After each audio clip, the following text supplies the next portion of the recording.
नमस्कार। आज हम सुनेंगे मुंशी प्रेमचंद जी की लिखी हुई कहानी शतरंज के खिलाड़ी। वाजिद अली शाह का समय था। लखनऊ विलासिता के रंग में डूबा हुआ था। छोटे बड़े, गरीब अमीर सभी विलासिता में डूबे हुए थे। कोई नृत्य और गान की मजलिस सजाता था तो कोई अफीम की पिनक में मजे लेते थे। जीवन के प्रत्येक विभाग में आमोद प्रमोद का प्राधान्य था। शासन विभाग में, साहित्य क्षेत्र में, सामाजिक अवस्था में, कला कौशल में, उद्योग धंधों में, आहार व्यवहार में सर्वत्र विलासिता व्याप्त हो रही थी। राजकर्मचारी विषय वासना में, कविगण प्रेम और विरह के वर्णन में, कारीगर कलाबत्तू और चिकन बनाने में, व्यवसायी सुरमे, इत्र, मिस्सी और उपटन का रोजगार करने में लिप्त थे। सभी की आंखों में विलासिता का मत छाया हुआ था। संसार में क्या हो रहा है इसका किसी को खबर न थी। बटेर लड़ रहे थे, तीतरों के लड़ाई के लिए पाली बधी जा रही है, कहीं चौसर बिछी हुई है, पौ बारह का शोर मचा हुआ है, कहीं शतरंज का घोर संग्राम छिड़ा हुआ है। राजा से लेकर रंग तक इसी धुन में मस्त थे। यहाँ तक कि फकीरों को पैसे मिलते तो वे रोटियां न लेकर अफीम खाते या मदक पीते। शतरंज, ताश, गंजीफा खेलने से बुद्धि तीव्र होती है, विचार शक्ति का विकास होता है, पेचीदा मसलों को सुलझाने की आदत पड़ती है। ये दलीलें जोड़ों के साथ पेश की जाती थी। वैसे इस संप्रदाय के लोगों से दुनिया अब भी खाली नहीं है। खैर, इसलिए अगर मिर्ज़ा सज्जाद अली और मीर रोशन अली अपना अधिकांश समय बुद्धि तीव्र करने में व्यतीत करते थे तो किसी विचारशील पुरुष को क्या आपत्ति हो सकती थी। दोनों के पास मौरूसी जागीरें थी, जीविका की कोई चिंता न थी, घर में बैठे चखौतियाँ करते थे। आखिर और करते ही क्या। प्रातःकाल दोनों मित्र नाश्ता करके बिसात बिछाकर बैठ जाते, मूढ़े सज जाते और लड़ाई के दांव पैच होने लगते। फिर खबर न होती थी कि अब दोपहर हुई, कब तीसरा पहर, कब शाम। घर के भीतर से बार बार बुलावा आता कि खाना तैयार है। यहाँ से जवाब मिलता, चलो आते हैं, दस्तरख्वान बिछाओ। यहाँ तक कि बावर्ची विवश होकर कमरे की ही में खाना रख जाते थे और दोनों मित्र दोनों काम साथ साथ करते थे। मिर्ज़ा सज्जाद अली के घर में कोई बड़ा बूढ़ा न था, इसलिए उन्हीं के दीवान खाने में बाजियाँ होती थी। मगर ये बात न थी कि मिर्ज़ा के घर के और लोग उनके इस व्यवहार से खुश हो।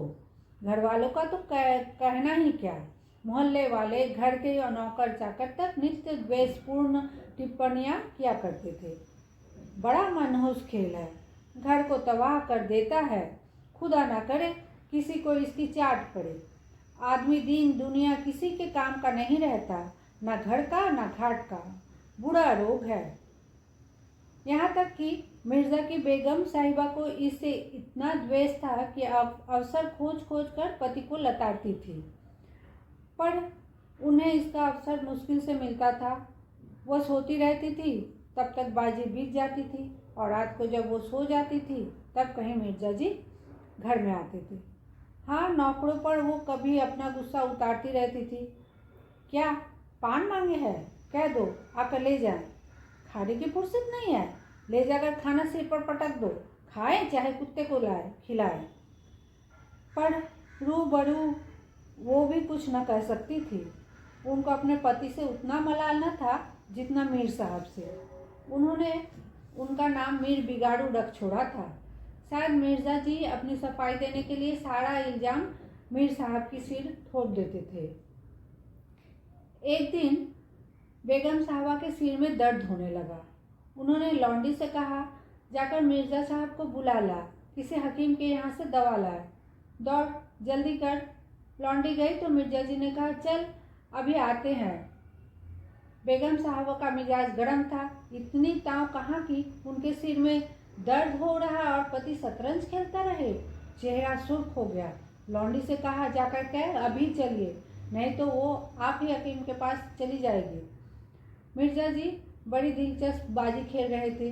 2 ही किस्तों में मीर साहब की मात हुई जाती थी। झुंझला कर बोले, क्या ऐसा दम लंबों में है? और जरा सब्र भी नहीं होता? मीर, अरे तो जाकर सुन ही आए ना। औरतें नाजुक मिजाज होती है। मिर्जा जी बोले, जी हाँ, चला क्यों न जाऊं, 2 किस्तों में आपकी मात होती है।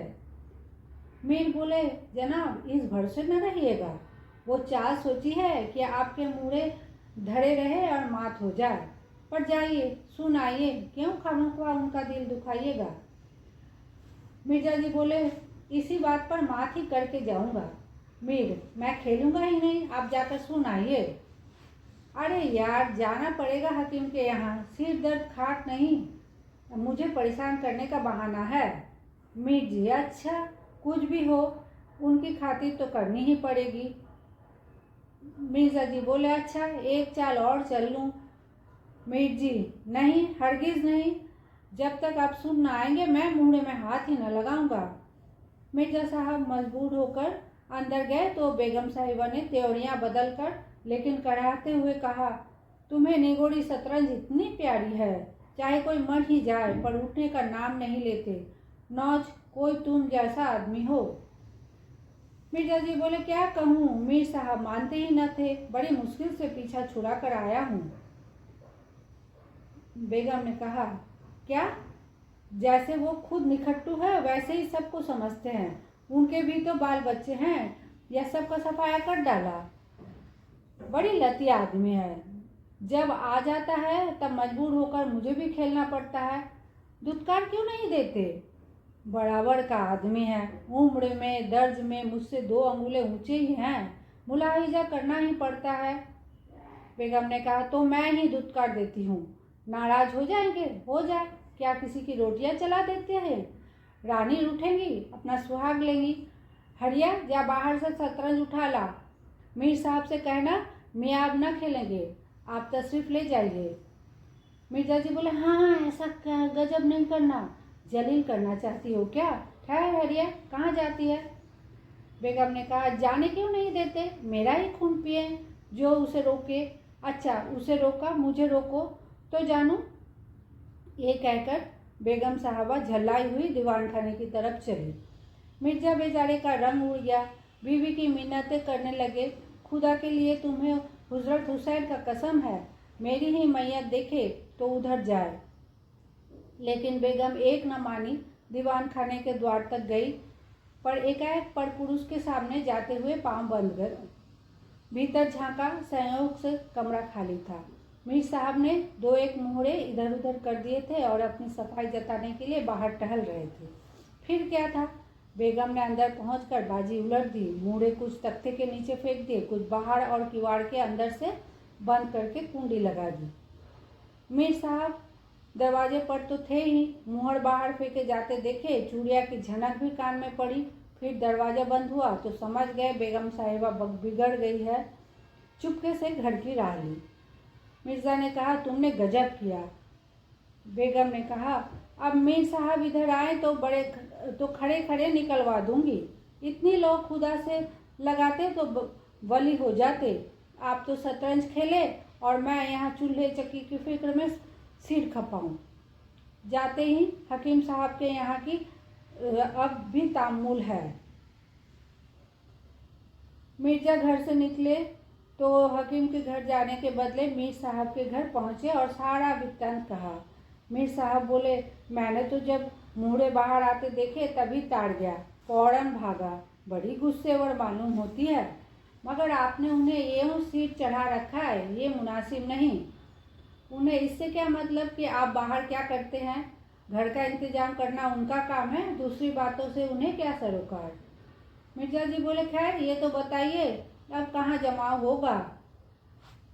मीर ने कहा, इसका क्या गम है, इतना बड़ा घर पड़ा हुआ है, बस यहीं जमे। लेकिन बेगम साहबा को कैसे मनाऊंगा, घर पर बैठा रहता था तब तो वो इतना बिगड़ती थी, यहाँ बैठक होगी तो शायद जिंदा न छोड़ेगी। अजी बकने भी दीजिए, 2-4 रोज में आप ही ठीक हो जाएगी। हाँ, आप इतना कीजिए कि आज से जरा तन जाइए।